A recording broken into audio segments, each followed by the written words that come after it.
নামাজ পড়লাম, আলহামদুলিল্লাহ দোয়া করলাম আল্লাহর কাছে। আর আমরা আশা করতেছি আলহামদুলিল্লাহ আমাদের এখানে বৃষ্টি হবে ইনশাআল্লাহ। আর কোনো ফসলের ক্ষতি না, আর কোনো খারাপের জন্য না, এটা তো ভালোর জন্য সুন্নাত। এই জন্য আমরা আলহামদুলিল্লাহ নামাজ পড়লাম। আর মুসল্লিরা আমরা যেটা মনে করছিলাম পরিমাণে যা হবে তার চেয়ে অনেক অনেক বেশি, অনেক অনেক বেশি। 500 আর হাজার না, কয়েক হাজার মুসল্লি আলহামদুলিল্লাহ খালিশপুর ঈদগাহ ময়দানে এখানে উপস্থিত হয়ে দোয়া করলেন। আল্লাহর কাছে আমরা কামনা করি, আল্লাহ আপনি সব দিক দিয়ে আমাদের দেশ ও জাতির জন্যে, আমাদের পরিবারের জন্যে, আমাদের এমনকি আমাদের ছেলে সন্তান, মেয়ে জামাই নাতি যারা বিদেশে আছে বাংলাদেশে, তাদেরকেও যেন আল্লাহ তাআলা ভালো রাখে, সুস্থ রাখে।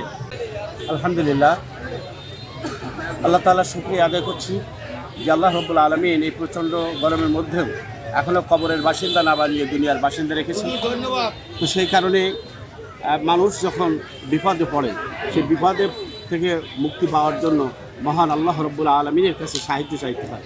তো যখন বৃষ্টি হয় না, গজব নেমে আসে, শুকিয়ে যায়, ফল ফসল শুকিয়ে যায়, তখনই আল্লাহ নবী সাল্লাল্লাহু আলাইহি ওয়াসাল্লাম তিনি সাহাবাদেরকে নিয়ে ভেবে ইস্তেসকার নামাজ, বৃষ্টি প্রার্থনা নামাজ পড়েছিলেন।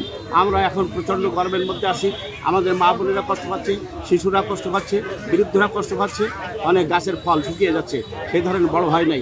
এই জন্য আজকে এই ঐতিহ্যবাহী এই মাঠে খালিশপুরে এই ঈদগাহ ময়দানে আমরা সালাতুল ইস্তেসকা আদায় করছি। এর কারণেই আজকে নামাজ আদায় করা হলো, এবং এর আগেও একবার নামাজ আদায় করা হয়েছে খুলনাতে, এটা খালিশপুরে হয়েছে, যাতে করে সমস্ত মানুষ এবং মখলুকাতের শান্তির জন্য বৃষ্টি বর্ষণ হয়। সে কারণে আজকে খালিশপুর ইমাম পরিষদ এই আয়োজন করেছে।